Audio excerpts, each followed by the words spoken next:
السلام عليكم ورحمة الله وبركاته. ازيكم يا حبايب قلب؟ عاملين ايه؟ يا رب تكونوا بخير دايما. كل سنة وانتم طيبين ومنوريني دايما في قناتي مع اسماء فودة. يلا النهاردة هنعمل كده والقاس بالصلصة وباللحمة، هنشوف مع بعض ان شاء الله هنعمله ازاي. ويا ريت تعملي لايك وتشجعيني وتشتركي في القناة عشان يوصلك كل جديد. يلا نشوف هنعمله ازاي. انا عندي هنا بسلق اللحمة الاول، حتى مرق الدجاج، ورق لورا، حبهان، قرفة، جبوة صيني، بصلاية، قطاية. وعندي اللحمه مقطعه مكعبات زي ما انتم شايفين.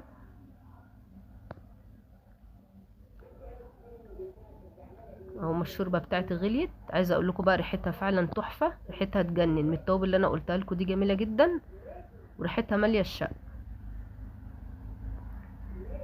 بسيبها بقى مع نفسها كده، عشان طبعا اللحمه الجملي معروف ان هي بتاخد سوا شويه، فبسيبها كده مع نفسها واشتغل انا في القلقاس.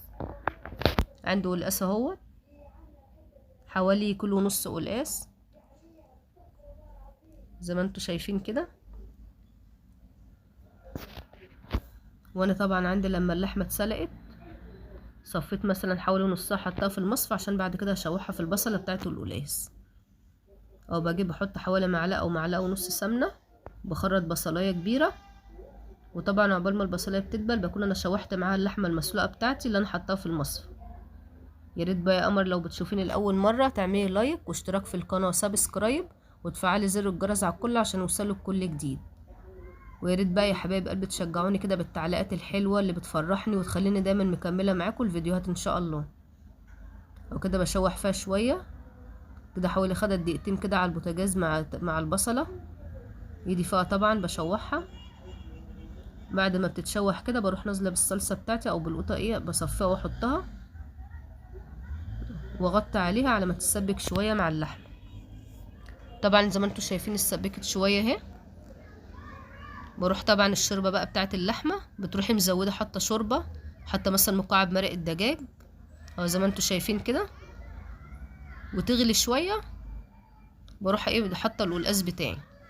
طبعا غسلاه كتير قوي عقبال ما نضف، فكده ما شاء الله زي الفل ابيض قشطه زي ما انتم شايفين. بغسله كتير عشان الماده اللزجه دي تنزل منه. وبسقطه مع القلقاس وبقلبه بمعلقه خشب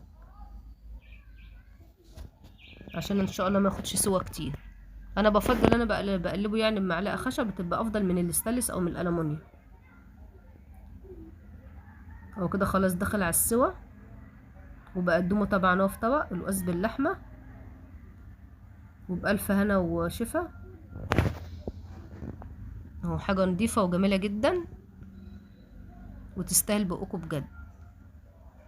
يلا يا رب الفيديو بتاع النهارده يكون عجبكم، ونتقابل ان شاء الله في فيديو جديد، والسلام عليكم ورحمه الله وبركاته.